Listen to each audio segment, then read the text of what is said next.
Rana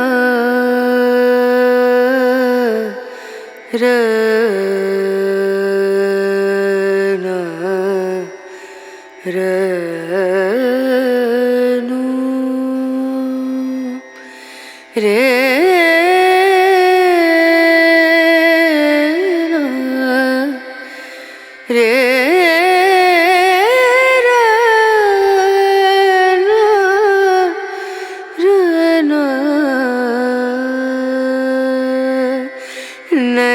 नजरिया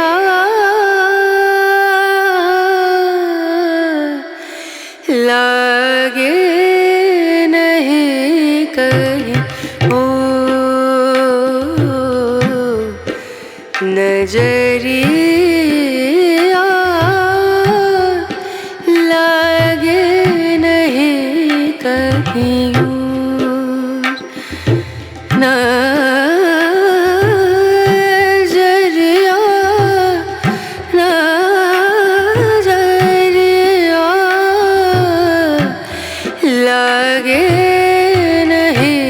कहीं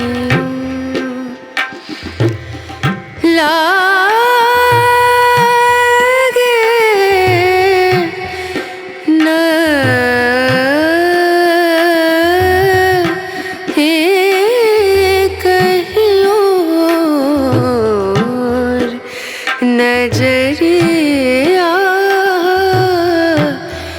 लागे नहीं कहीं ओ नजरिया लागे नहीं कहीं नजरिया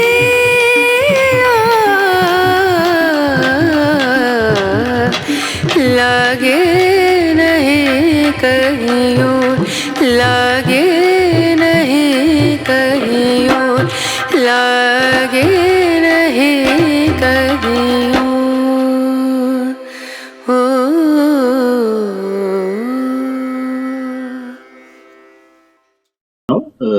ያም እንደቀጠለ ነው ለይስሙላ ያው ተደረገ ቢባልም ግን ደግሞ ይሄ ከሲኖዱ የተገነጠለው የብሔር ብሔረሰቦች ሲኖድ ብሎ ፖለቲካ ይዞ የተነሳው አንጃ ነገሮችን ከማለዘብ ይልቅ እንደውም እየባሰ እንዲሄድ ብዙ ቤተክርስቲያኖች ከፍተኛ የሆነ አደጋ ነው የገጠማቸው ወረራ እየደረሰባቸው ነው ህገወጥ በሆነ መንገድ ማለት ነው እንግዲህ ቤተክርስቲያን የራሷ የሆነ ንብረት አላት መሬት አላት የምታስተዳድረው ቤተክርስቲያን አላት በየአድባራቱ በብዙ ሺህ የሚቆጠሩ ቤተክርስቲያን ነው የምታስተዳድረው ኢትዮጵያ ኦርቶዶክስ ተዋህዶ ቤተክርስቲያን ያ እንግዲህ ህጋዊ ከለላ ሊሰጠው የሚገባ ነው ምክንያቱም ህጋዊ ሰውነት ያላት ከህግ አንፃር ማለት ነው ቤተክርስቲያን ነች ግን ያ በመጣስ አሁን ከፍተኛ ጥቃት እየደረሰባቸው ነው አባቶችም ምዕመናንም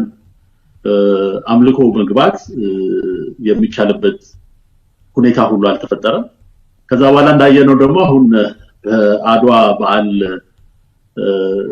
ማክበር ስነ ስርዓት ላይ በሚሊክ ሐውልት አካባቢና በቅዱስ ጊዮርጊስ ቤተክርስቲያን አካባቢ በነበረው ላይ ከፍተኛ ሁከት ፈጥረው የጸጥታ ኃይሎች ናቸው ሁሉ የፈጠሩት በሰው ላይ ከፍተኛ ጉዳት የደረሰበት ሁኔታ ነው የተከሰተው ይሄም ከቤተክርስቲያኒቷ ጋር ያለውን ግንኙነትም እንደገና የበለጠ እንዲሻክር አድርጎታል ቤተክርስቲያኒቷም መልስ እንዲሰጣት ጠይቃለች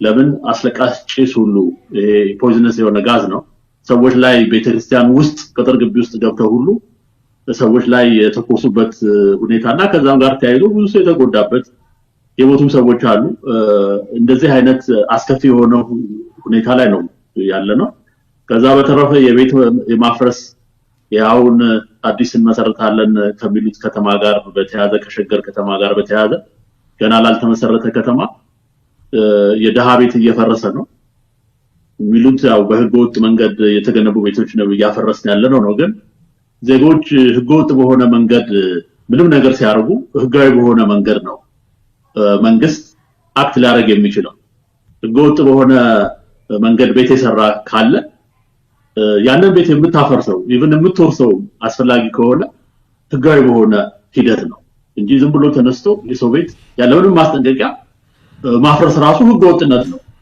በህገወጥ መንገድ ከገነቡ ከሚባሉ ሰዎች በባሰ ሁኔታ አስከፍካቱ መንግስት ለዜጎች ኬር ማድረግ አለበት። የዜጎችን የህይወት ዋስትና የንብረት ዋስትና ሁሉ መጠበቅ አለበት። ህፃናት አሉ፣ በዚህ ውስጥ የሚጎዱ አዛውንቶች አሉ፣ ደካሞች አሉ፣ የታመሙ አሉ። ብዙ ግፍና መከራ እየደረሰበት ያለው ያው ደሃው ህዝብ ነው። የደሃው ህዝብ ጥበቃ እያገኘ አይደለም በየአቅጣጫው ማለት ነው። ብዙዎች ተፈናቅለው በሚኖሩበት ሀገር ላይ ቤት ያላቸውን ሰዎች እንደዚህ ተልካሻ በሆነ ምክንያት ቤቶቹን ህገወጥ በሆነ መንገድ ማፍረስ ራሱ መንግስት በህግና ስርዓት ራሱ የማይተዳደር መሆኑን የሚያሳይ ክስተት ነው። ከዛም በተረፈ እንግዲህ ተፈናቅለው በየመጠለያው በየሜዳው የወደቁ ዜጎች ማንንም እየደረሰላቸው አይደለም። ምግብ እየደረሰላቸው አይደለም። የሚያስፈልጋቸው ቁሳቁስ እየደረሰላቸው አይደለም። ህፃናት፣ አዛውንት፣ እናቶች፣ ነፍሰ ጡር በጣም በከፍተኛ ደረጃ በስቃይ ላይ ናቸው። አሁን ደግሞ ይባስ ብሎ ድርቅ ተከስቷል በበርካታ የሀገሪቷ ክፍሎች ኦሮሚያን ጨምሮ በሚሊዮን የሚቆጠሩ ዜጎች እንደዚሁ የረሃብ አደጋ አንዣቦባቸዋል። ይሄ የዘር ግጭት በየቦታው ነው ያለው። አሁን በሲዳማና በኦሮሚያ ክልል እንግዲህ ሲዳማ አዲስ የተቋቋመ ቡድን ነው አሚን ክልል ነው ይቅርታ። ይሄንን እንግዲህ አዲሱ መንግስት ወይንም ደግሞ ይሄ የናቢ ስርዓት ያዋለደው ነው። ግን እሱ ራሱ በአግባቡ መቼም አንድ ክልል ሲፈጠር የግዛት ክልሉ ሁሉ መሰመር አለበት በአግባቡ። ወደ ግጭት ሊመሩ የሚችሉ ነገሮች ሁሉ በህጋዊ አግባብ ሊታዩ የሚገባቸው ናቸው። ግን ያንን ሁሉ ሳያደርጉ ዝም ብሎ በድረስ ክልል ሁሉ ያዋለዱ ነው ያሉት። እነዚህ ክልሎች ያው ክልል ሁልጊዜም አወዛጋቢ ጉዳይ ነው። ምክንያቱም በዘር ላይ የተመሰረተ ክልል ነው እየተፈጠረ ያለው። አሁንም ወደ 12ኛ ሌላ ክልል ለመፍጠር እንደዚሁ በእንቅስቃሴ ላይ ናቸው እና ምስቅልቅል ነው። በጣም ከባድ የሆነ ምስቅልቅል ውስጥ ነች ኢትዮጵያ ዛሬ የምትገኝበት። አበበ ብዙዎቹን ክስተቶች እውነት ለመናገር በዝርዝር ነው ያነሳቸው። በአንዳንዶቹ ላይ በስፋት እንሄድበታለን። ያንተንም መልከታ ልናይባቸው የምንችልባቸው ይመስለኛል። ከዛ በተጨማሪ የኑሮ ውድነቱንም አንስተከዋል፣ ድርቁንም ጠቅሰከዋል። በድንበር አካባቢ ያለ ግጭት፣ በክልሎች መሀል ያለ ድንበር ግጭት አሁን በሲዳማና በኦሮሚያ ክልሎች መሀል እንዲሁ ግጭት አለ። መከላከያ ገብቶ እያበረደው ነው ቢባልም ግን ይገባኛል ጥያቄ የተነሳባቸው አሉ። በቤኒሻንጉል በጋምቤላ እንደዚህ ኦሮሚያ ክልል በሚዋሰንባቸው አካባቢዎች ተመሳሳይ ክስተቶች እንዳሉ ነው የምንሰማው። የኑሮ ውድነቱ ጤፍ አዲስ አበባ ላይ በከፍተኛ ሁኔታ ዋጋው መናሩ ተሰምቷል። ይህም የፖለቲካ እንደምታ እንዳለው ነው የተገለጸው። ዛሬ የኢትዮጵያ ሰብአዊ መብቶች ጉባኤ የኑሮ ውድነቱ ኢትዮጵያንን ከፍተኛ ምሬት ውስጥ እንደከተተ በመግለጫ አውጥቷል። ኢንተርኔት ከታቀበ ከአንድ ወር በላይ ሊሆነው ነው። ሰዎች በተለያየ መንገድ ነው የኢንተርኔት አገልግሎት እያገኙ ያሉት። ብዙ ነገሮች አሉ። አበበም ምናልባት ዛሬ የ15 ድርጅቶች አንድ መግለጫ አውጥተዋል። ጠቅላይ ሚኒስትር አብይ አህመድ ልከዋል። እነዚህ 15 በውጭ ሀገር የሚገኙ የሲቪክና የምሁራን ተቋማት ናቸው። ጠቅላይ ሚኒስትሩ ሀገር መምራት አልቻሉም የሚል ድምዳሜ ላይ ደርሰዋል። በእርሶ እምነት የለንም፣ ተስፋ አጥተናል፣ ተስፋችን ተሟጧል ሲሉ ነው የገለጹት። እስቲ ከዚህ ጥያቄ ልጀምር። በዚህ ትስማማለህ? እስማማለሁ። ምክንያቱም ጠቅላይ ሚኒስትሩ የሀገሪቷ መሪ ነው። በሀገሪቷ ውስጥ የሚከሰቱ ዋና ክስተቶች ህወሓት ሙሉ በሙሉ ትጥቅ ፈቶ የጊዜያዊ መንግስት በትግራይም ሲቋቋም በበላይነት በፌደራል መንግስቱ የበላይነት አስተዳዳሪነት ነው ይሄ መንግስት እንዲዋቀር ተወስኖ የነበረው። ያ ሁሉ ተሽሮ ዛሬ ሰራዊቱ ሁሉ ወጥቶ ተመልሶ ትግራይ ለቲፒኤልኤፍ ለህወሓት ተሰጥቶ ድጎማ እየተደረገለት ቢሊየንስ በቢሊየን የሚቆጠር ገንዘብ ተልኮለት ህወሓትን ወደ ማቋቋም ነው እየሄዱ ያሉት። ህወሓትን ወደ ማቋቋም እንግዲህ ህወሓት በተፈጥሮ በሰላም ሀገርን ሊያስተዳድር የሚችል ወይንም ትግራይንም ሊያስተዳድር የሚችል አካል እንዳልሆነ ድርጅት እንዳልሆነ መቼም የታወቀ ነገር ነው። ግን አሁን የሆነው ምንድነው? ተመልሶ ያ ክልል ለህወሓት ተሰጥቶ ህወሓት ያው እንደለመደው ቅስቀሳ ውስጥ ገብቷል። ቅስቀሳ ግዛታችንን እናስመልሳለን መሬት እናስከብራለን የነሱ ፕራዮሪቲ ያደረጉት መልሶ ወደ ግጭትና ወደ ጦርነት ሊመራ የሚችል ቅስቀሳ እንደገና ደግሞ አሁን ውስጡንም ያደራጁና እንደገና ለጦርነት ይዘጋጁ እንደሆነ ያላቸውንም ሰራዊት ወደ አማራ ክልል እነዚያ አወዛጋቢ ወደሆኑ ክልሎች እያስጠጉ እንደሆነ ሁሉ ነው የሚነገረው። ይሄ ክልሉ ስጋት እንዳለበትም በተደጋጋሚ እየገለጸ በዚህ ላይ የሚመጣ መከራከሪያ አለ። መከራከሪያው ምንድነው? እስካሁን ፌደራል መንግስቱ ማስተባበልም መቃወምም ማረጋገጥም አልቻለም። መቃወሙንም መፍቀዱንም የገለጸበት አንድም ነገር የለም። እስካሁን ሽብርተኛ እንደተባለ ነው በህዝብ ተወካዮች ምክር ቤት። አሁንም በወንጀል የሚፈልጉ ሰዎች ክሳቸው አልተቋረጠም፣ እንዲሁም በጀት አልተለቀቀላቸውም። በእንደዚህ ሁኔታም የትግራይ ክልል ጊዜያዊ አስተዳደርን ለመመስረት በራሱ ጊዜ ኃላፊነቱን ወስዶ ህወሓት ተንቀሳቅሷል። ስለዚህ የፌደራል መንግስቱ አቋም ባልታወቀበት ሁኔታ የፌደራል መንግስቱን መተቸት አንችልም የሚሉ የትግራይ ተቃዋሚ ፓርቲዎች እንደዚህ አነጋግሬያቸው ነበር። ይሄ ያስኬዳል? እንግዲህ ግልጽ የሆነ አቋምና በተግባር የሚተረጎመውን ነገር ነው ማየት የሚያስፈልገው። መንግስት አቋሙን በግልጽ አለመናገሩ ካልሆነ በስተቀር ሁሉ ነገር እየሆነ ነው። አሁን እኮ ህወሓት አይደለም እንደ የሽግግር አስተዳደር እያቋቋመ ያለው? ይሄ እኮ ከስምምነት ውጭ ነው። እነዚህ ተቃዋሚዎችም እኮ የህወሓት ተቃዋሚዎች ድምጻቸውን ሲያሰሙ ነበር፣ ሲቃወሙ ነበር። እንዴት ተመልሶ ህወሓት በበላይነት የሽግግር አስተዳደር ይመሰርታል የሚል ተቃውሞ እኮ በአደባባይ ሲናገሩ ነበርና ሂደቱ አሁንም ከፕሪቶሪያው ስምምነት ውጭ ነው። ሙሉ በሙሉ የፕሪቶሪያው ስምምነት እንደተሻረ ነው በበኩሌ የሚሰማኝ። ለምን ክልሉን አሳልፈ ለህወሓት ከሰጠው ሰራዊቱን ካስወጣ እንደ ሰራዊቱ ከወጣ ማን ነው ሊያስተዳድረው የሚችለው ክልሉን? እንደ ህወሓት እኮ የሚፈልገው ይሄንን ነው። እንደገና ደግሞ አሁን ተመልሶ ደግሞ የፌደራል መንግስት ውስጥ ደግሞ ይመጣል እና ይሄ ሰላም ሊሰጥ የሚችል ድርጅት አይደለም። ስለዚህ የፌደራል መንግስቱ አቋሙን ባልገለጸበት ሁኔታ የሚባለው ነገር ብዙ አያስኬድም። ለምን በተግባር ምን እየተካሄደ ነው? አሁን እኮ ትልቁ ችግር የተፈጠረው በኢትዮጵያ ውስጥ በአደባባይ የሚነገረውና በተግባር መሬት ላይ የሚሰራው ስራ እጅግ አራምባና ቆቦ ነው፣ የተራራቀ ነው። ስለዚህ መገምገም ያለበት ይሄ በተግባር ምን እየሆነ ነው ከሚለው አንፃር ነው። ህወሓት የሽግግር ስርዓት ወይንም የሽግግር አስተዳደር እያቋቋመ ካልሆነ ነው ይሄንን መተቸት የማንችለው። የሽግግር ስራ ግን ካቋቋመ መልሶ ህወሓትን ማቋቋም ማለት ይሄን ደግሞ አርጎ ተጽሞታል። ደብረጽዮንም ያው በበላይነት ተሹሟል። እንግዲህ ይሄ የፕሪቶሪያው ስምምነት አይደለም፣ አዲስ የበስተጀርባ ስምምነት ተፈራርመዋል ማለት ነው። ወይንም ውል ወረቀት ላይ ባይሰፍርም ስቲል በቃልም ይሁን በምን ብቻ ተፈራርመው ሰራዊቱም እንዲወጣ ተደርጓል። በበላይነት አሁን መልሶ እየተደራጀ ያለው መልሶ ኃይሉን እያዋቀረ ያለው ህወሓት እንግዲህ ለምን ይመስላል ፌደራል መንግስቱ ወደዚህ አይነት ነገር ውስጥ የገባው? እንግዲህ እንደምታውቀው ብዙ ኃይሎች የተሰለፉበት ነው። ከህወሓት ጋር የሚደረገው እንደዚህ አይነት ስምምነት ከጎረቤት ኤርትራ ጀምሮ የአማራ ክልል አለ፣ በዚህ የአፋር ክልል አለ። በአንድም ይሁን በሌላ በህወሓት ከፍተኛ ጉዳት የደረሰባቸው ናቸው። መንግስት ለምንድን ነው ህወሓትን በዚህ ደረጃ ማስታመም የፈለገውና ሌሎችን ማጣት እንበለው? ምክንያቱም አሁንም ድረስ የኤርትራ አቋም አልተቀየረም። አሁንም ድረስ በአማራ ክልል በኩል ያለው ስጋት እንዳለ ነው። አፋሮችም ተመሳሳይ ስጋት አላቸው።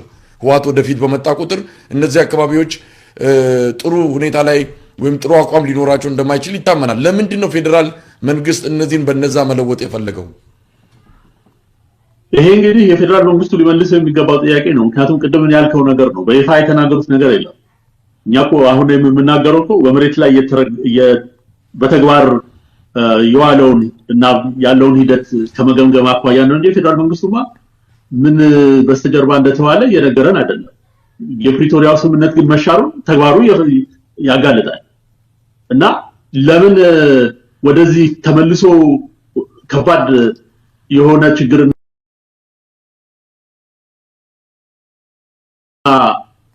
የአካባቢውን ሰላም ሊያናጋ ወደሚችል አቅጣጫ ለምን መሄድ እንደፈለጉ እነሱ ናቸው የሚያውቁት። ይሄ ስጋት ግን አፋር ክልላዊ መንግስት፣ የአማራ ክልላዊ መንግስት፣ የኤርትራ መንግስት ብቻ ሳይሆን የእያንዳንዳችን የዜጎች ስጋት ጭምር ነው። እኔም ራሴ ከፍተኛ ነው ስጋት አለኝ። ለምን ህወሓትን እንረዳዋለን። ለረጅም ዓመታት የምናውቀው ህወሓት አልተቀየረም፣ ወደፊትም አይቀየርም። ህወሓት ይቀየራል ብሎ ማመን ሞኝነት ነው፣ ጅልነት ነው። ከዚህ በፊትም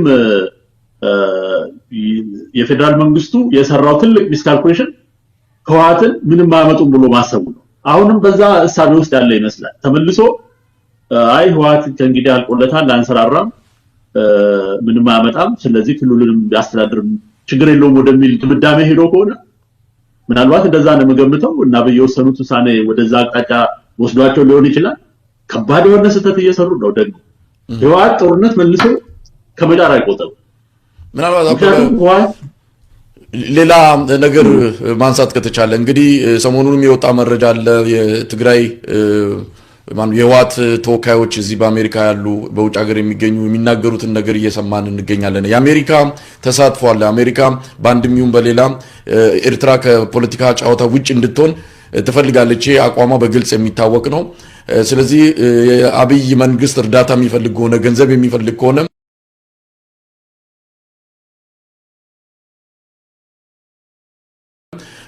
ከኤርትራ መንግስት ጋር ያለውን ግንኙነት እንዲያቋርጥ በአንጻሩ በተቃራኒው ማለት ነው ከህወሓት ጋር ደግሞ መልካም ነገር እንዲፈጥር ከጀርባ ግፊት ይኖር ይሆን? ምናልባት የምዕራባውያኑ ግፊት ይታያል። ገንዘብ ለማግኘት ብዙ የተያዙ ብድሮች፣ ብዙ የተያዙ የእርዳታ ነገሮች አሉና ያንን ለማግኘት ሲባል ይሆን ፌደራል መንግስቱ ይሄን አደገኛ ጨዋታ የጀመረው? ግፊት እኮ ከድሮም ጀምሮ ያለ ነው፣ አዲስ አይደለም። ገና ችግሩ ከመፈጠሩ ጦርነት ይብን ከመጀመሩ በፊት የምዕራባውያን ግፊት ነበር። ከፊትም ጀምሮ ያንን ጫና ተቋቁሞ ነው በእርግጥም ሁኔታዎች የምዕራብ ዓለም እንደተጠበቁት ባልሆነው መንገድ እንዲሄድ የሆነው። ይሁንና ግን ጫና አለ ብለህ የሀገርህን ወሳኝ የሆኑ እንግዲህ ይሄ ወሳኝ የሆነ ናሽናል ኢንተረስት ነው፣ የብሔራዊ ጥቅም ነው።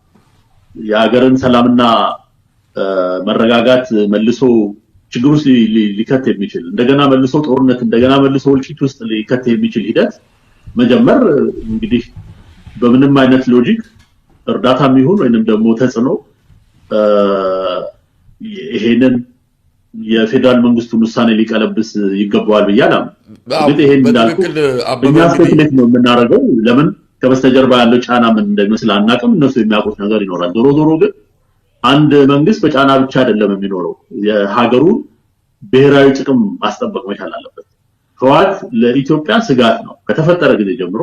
ህወሓትን መልሶ ማጠናከር፣ መልሶ እንዲያንሰራራ ማድረግ፣ እንደገና ከመቃብር አንስቶ ተመልሶ ጦርነት እንዲከፍት ማድረግ ምንም ሎጂክ በምንም አይነት ሎጂክ ልትመልሰው የምትችል ጥያቄ